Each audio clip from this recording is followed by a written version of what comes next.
What's going on? Welcome back to another amazing show. We have a guest in the house, one of my personal dear friends for 7 years now. We have an interview with him, doing great things and all of the experiences and times in the Army. What do you think about it? Well, I think it's really good to have somebody that you personally know that you've spent the majority of your career with. You'll talk about how many deployments that you went on with him, some of your experiences. I know you were getting flashbacks, so Yeah. prior to the video, you were talking about him and everything.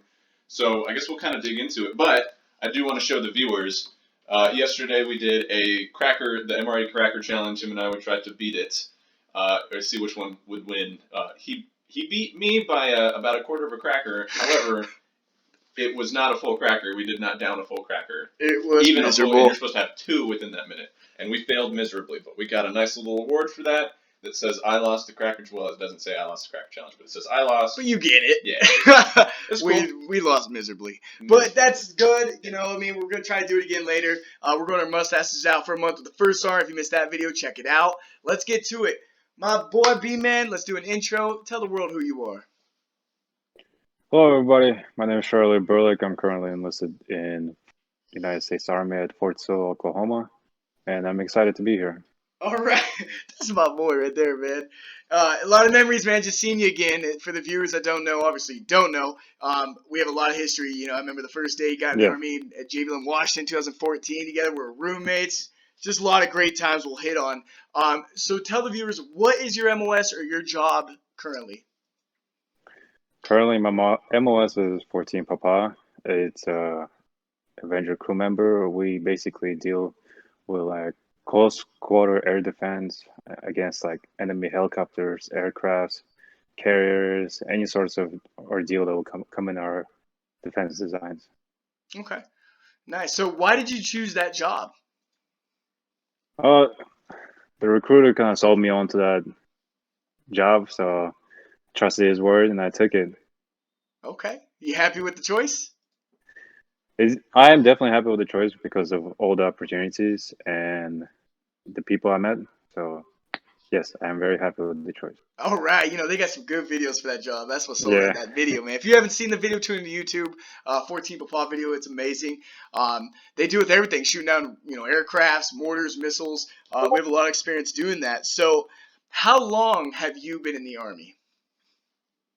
I've been in the Army well over 6 years, 6.5 years or so, maybe. I enlisted back in 2013 in October, towards the end of it. And then I didn't get to my first unit until April or May of 2014. Okay. So why did you join the Army overall, though? Well, all my father's side and all the men in our family had been enlisted in the Army. And my brother was in the Army, and he sold me. He's like, you have to join the Army. Because at that time, I wasn't thinking about it. And I listened to his word, and I don't regret it at all now. Okay, nice. Carrying on that tradition. With your experiences, obviously we've talked about we deployed 3 times Afghanistan together. Where have you been? I've been all over the place, from Arizona to Oklahoma to Washington. Well, majority of places in Europe, given from London. I think Poland was one of them. Kuwait and Afghanistan 3 times. So it's all over the world. Okay. So tell the viewers kind of a little bit about yourself. Where are you from? Things like that. Well, originally I was born in Kyrgyzstan. It's in west of China and south of Kazakhstan. It's in Asia. And then I immigrated to the United States back in 2004. And then years later, I decided to join the Army, and now I'm here. Little fun fact, man. Let me tell you the story, Ethan Armando. So when he first came to the unit, he's like, "Oh, I'm from Kyrgyzstan." We're thinking Middle East, and he's like, "No, it's near Russia." And we're like, "Oh, okay." He's like, "It's in Asia." We're like, "What?" We were so dumb. It blew our minds that we didn't understand that near Russia was in the Asia continent, right? Oh. Do you remember that, man? Yeah. You guys didn't believe me. I was like, technically I'm Asian. I was like, but you don't look Asian. I was like, all right. I'm from this continent. We were like, we felt so stupid afterwards. Oh, that was funny, man. Just another story. With your time and your experiences and everything you've done, In your opinion, what is the best thing about the Army to you? There's definitely camaraderie between people because you get people from all over the country, Hmm. people with different backgrounds, and you just get along with everybody because everybody joins with the same mindset as to help themselves, help their family, or carry on traditions. It's just people just get along well. There's no bad seeds, no bad apples. So definitely enjoy the camaraderie. Okay. And what state did you join the Army from? Uh, I enlisted in Brooklyn, New York. Oh, all right. Yeah. Dang, thugga thugga. All right. Um, why is the Army the best branch to you? Oh, why the Army is the best branch? Because simple, which is number one. Oh. So let me ask you this, man. You're in the Army. You came from I want to say the Bronx, from Brooklyn. Are you the king of New Mhm. York? Are you the king of New York? No, I'm not. Biggie is. Yeah, big is. I don't know. I'm a pot guy. I'm a pot guy, man.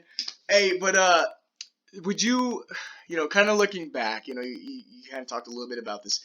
Would you have changed your choice or your life decisions, if you will, about where you are now?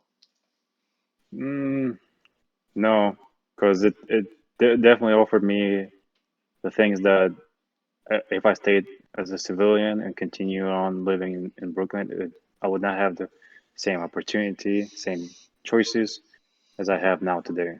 Okay. So let me ask you this: with your job, I know you've been to some very amazing schools working with Raytheon and big companies. So let me ask you this: what schools have you been to? I've been from hazardous handling material schools where they teach us how to handle from gunpowder all the way to nuclear materials as to how to ship it, how to transport it correctly. 49 I've been to that. CFR, bro. I've been to logistic demonstrations schools with Raytheon, like you said. It's where we had to review an entire technical manual to make sure it's correct and up to date. If not, and then we had to change it, rewrite it, and see what's best for the future generations to come, and use the technical manuals for them to learn all the system. Okay. And where So was that located at? that was in Tucson, Arizona. Wow. So you were kind of like the original people setting the, because your job at one point was 14 Sierra. Correct me if I'm wrong. Yes, And you set the foundation for these new soldiers on a whole new MOS, right? yes. It was 14 Sierra before, and now it converted to 14 Papa. And you did the manuals and redlining and testing. That's kind of a good Yes, thing I to was say. I was the first group of soldiers that they took and asked us how this should be done, and told them how it should be done. They took my advice, and now this is where we're at. Yeah, because I remember our first deployments. This was how the job was when we did it in Afghanistan. And after your experiences, the job was way different. It's like, okay, now this is the right way. This is how we're teaching it in the schoolhouses for all the new soldiers. That's kind of a big Yes, thing to say, man. It's kind of like one of those things that's like a legacy, I guess you could say. You did your MOS. You wrote the manuals. You know what I mean? yes. That's pretty I guess you could awesome. say that. But I also had help. It Well, of wasn't just course. me. I think there's what 30 of Yeah. you in total. No, there was maybe 14 of us. 14. Okay. 14 soldiers, enlisted soldiers, and then we had roughly 15 to 20 civilians that we were working with. And then five engineers. There's a whole group of people. We're all combining our efforts into bringing a new job for the army. And how long did that process take, like overall? It overall took well over 12 months, 12 Okay. to 13 months. We're just working day like from Monday through Fridays, every day. Just basically testing it out. Well, that's pretty cool, man. Yeah, Um, overall, if you're looking at yourself, I know you joined a little bit older. Okay, I usually say when you're 18, fresh, but you joined a little bit older. What advice would yes. you give yourself, about your career joining the army? I definitely say do more research when it comes to what you really want. I say make sure you have your right information. Make sure you ask right questions, and pretty much it. Okay. Well, for my final question, I want to ask you this. Moving forward with your life, how did the Army kind of prepare you for the civilian side of it? Like, what are you doing now? What are you doing next? Uh, Army prepared me pretty well because they offered me multiple classes, multiple resources, like talking to talking to people how to build resumes, talking to people how conduct interviews, and they're offered all for free. They just say, "Hey, we have Monday through Friday classes. Come in. Don't have to pay anything like that." And they definitely prepare you for the outside world. And currently, I am on the border of getting out, but most likely I'll probably do another 6 years or so. Nice. Well, man, I want to thank you for coming on our show today. We really appreciate reaching out. I know it was last minute, all the way from Fort Sill. It means a lot that you could be here for the show and kind of reaching out to us, man, and help shape the new generation of soldiers. And thank you for having me. Yeah, man. All right, I'll catch All you right. later. Take it easy. All right. You too. Thank Take it y'all for easy. tuning in to the Ride Guy Primetime Show. That was our great friend Shirley Berlik over there in Fort Sill, Oklahoma. If you have any questions, drop them down below. We can reach out and answer them for you, or he can answer them as well. I'll see you next time.